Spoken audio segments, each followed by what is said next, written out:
Herb-Infused Honeys, combining raw honey with fresh homestead-grown herbs. This guide is designed to be your comprehensive companion for the art of homestead honey infusions. We are going to explore every nook and cranny of this process, from the microscopic behavior of sugar crystals to the spiritual satisfaction of harvesting from your own soil. Pour yourself a cup of tea, grab a notebook, and let's settle in for a long, detailed chat about one of nature's most perfect partnerships. The heart of the homestead, why we infuse. When you live on a homestead, you quickly learn that nothing exists in isolation. The bees that dance through your lavender patch are the same ones providing the golden liquid in your pantry. By infusing honey with herbs, you aren't just making a condiment. You are facilitating a second meeting between the pollinator and the plant. It is a circular rhythm that honors the work of the hive and the bounty of the garden. Honey is a miracle of nature. It is the only food source produced by insects that humans eat, and it is virtually indestructible. Archaeologists have found pots of honey in ancient Egyptian tombs that are thousands of years old and still perfectly edible. When we add herbs to this medium, we are using honey as a solvent. It pulls out the essential oils, the tannins, and the aromatic compounds of the herbs and holds them in a state of suspended animation. Part 1, selecting your liquid gold. Before we even touch a sprig of rosemary, we have to talk about the honey. Not all honey is created equal, and for a truly successful infusion, you need to understand what's happening inside that jar in raw their first pasteurized debate.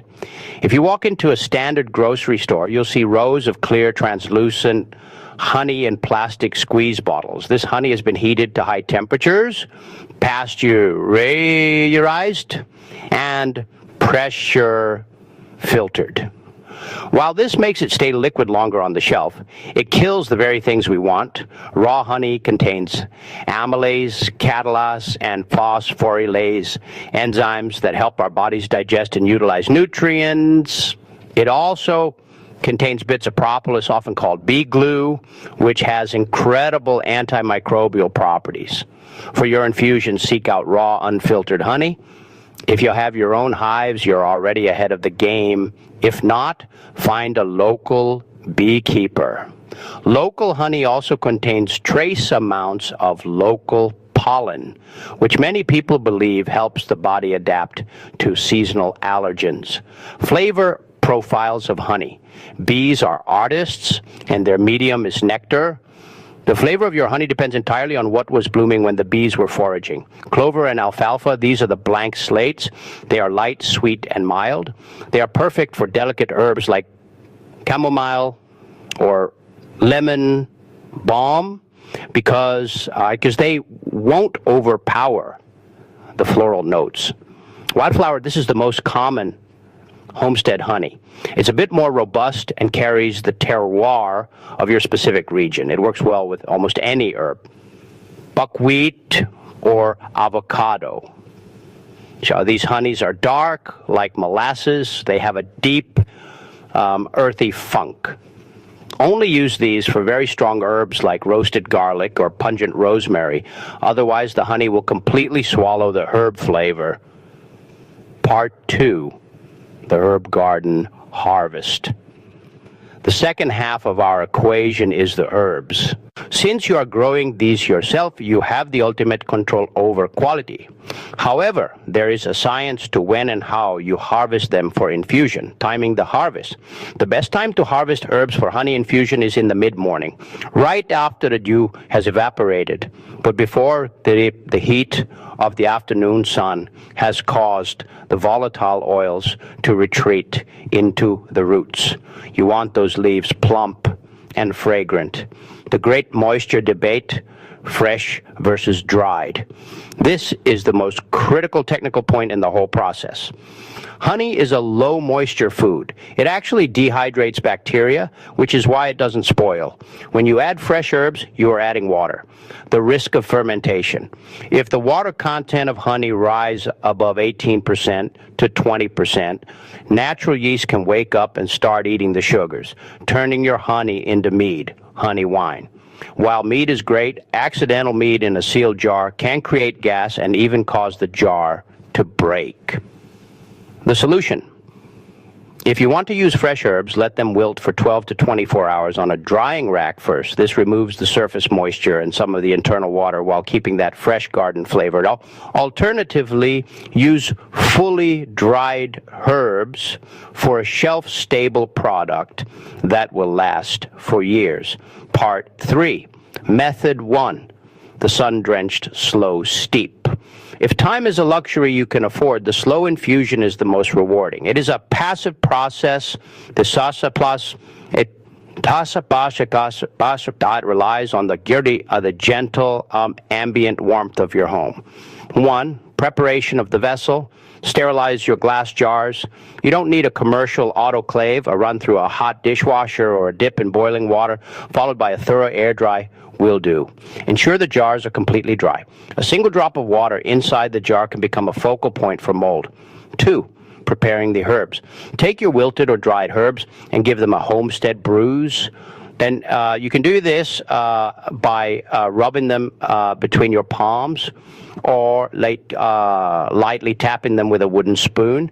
You want to smell the herb intensely. If you can't smell it, the honey can't taste it. 3. The layering process. Place your herbs into the jar.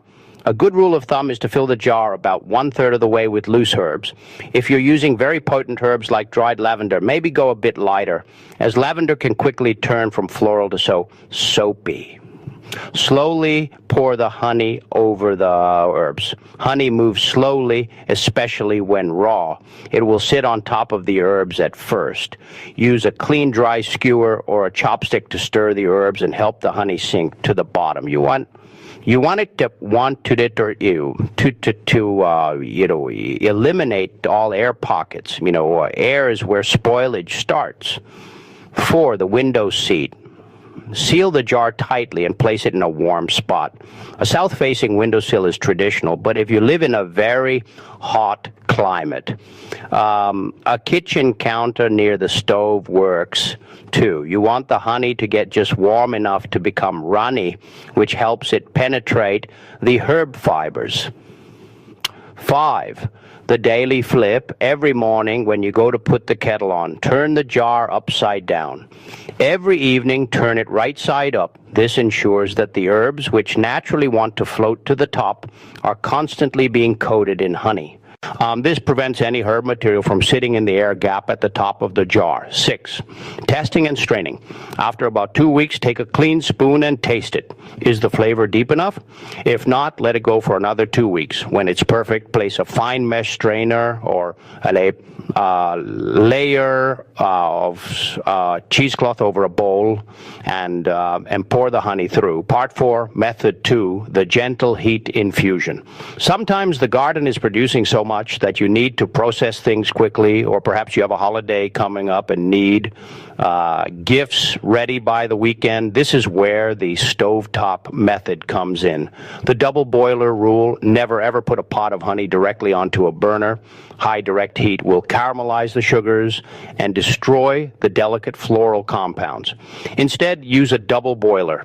If you don't have one, place a glass bowl over a saucepan with an inch of simmering water. The bowl should not touch the water. It should be heated only by the steam. Temperature management. If you have a kitchen thermometer, use it. You are aiming for a temperature between 95 degrees and 105 degrees. Why this specific range? Because that is the temperature inside a working beehive. By staying in this range, you are keeping the honey in its most natural, biologically active state. The process. Add your herbs and honey to the bowl. Stir gently.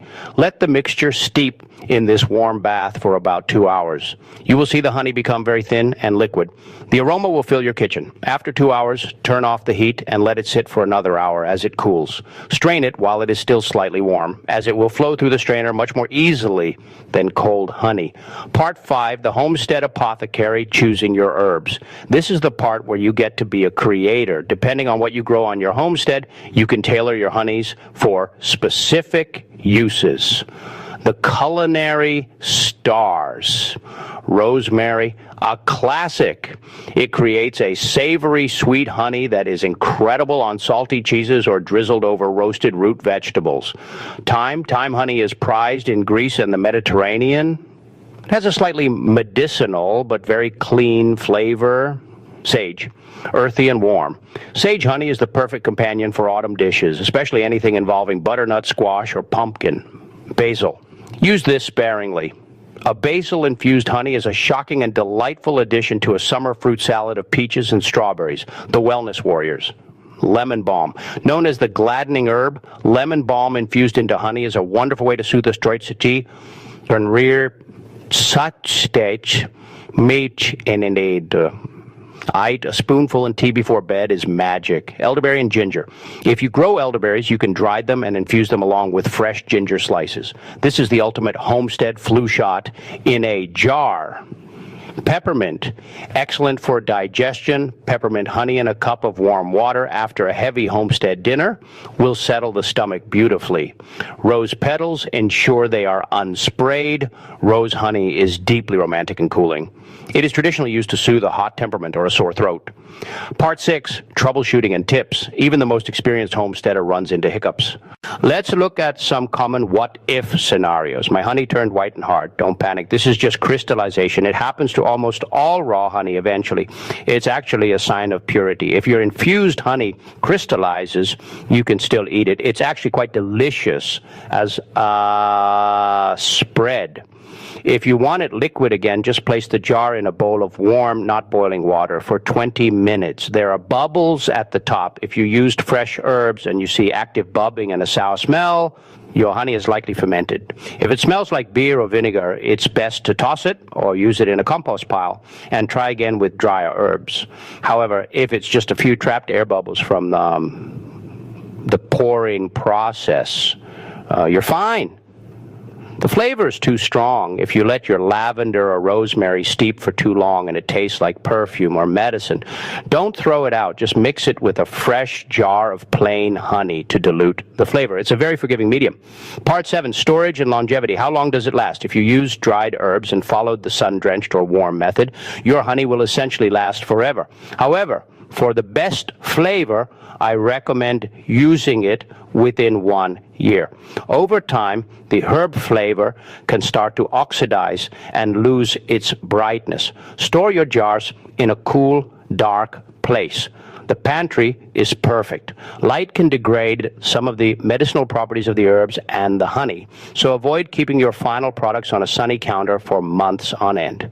If you used fresh, wet ingredients like garlic or ginger, keep those jars in the refrigerator and use them within 3 weeks to be absolutely safe regarding botulism risks.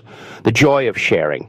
One of the best things about being a homesteader is the ability to give gifts that can't be bought in a store. A small jar of thyme and lemon honey tied with a piece of twine and a dried flower. Tell someone that you spent weeks thinking of them. You gave them the sunshine from your garden and the hard work of your bees. When you explain to them that the honey is raw and the herbs were hand bruised, you are sharing a piece of your lifestyle. You are teaching them that food can be slow, intentional, and deeply nourishing. Closing thoughts. As you stand in your kitchen surrounded by jars of amber and green, take a moment to appreciate the simplicity of this craft. In a world of processed additives and artificial flavors, you have created something pure. You have taken the essence of your land and preserved it in the most ancient way possible. Whether you are stirring a spoonful of lavender honey into a child's tea to help them sleep, or glazing a homestead ham with rosemary honey for a celebration, you are participating in a tradition that spans centuries. It is sticky, it is slow, and it is absolutely worth every minute. I hope this guide gives you the confidence to start experimenting. There is no wrong herb, only new flavors to discover. Your homestead has its own unique signature, and these honeys are the best way to bottle it.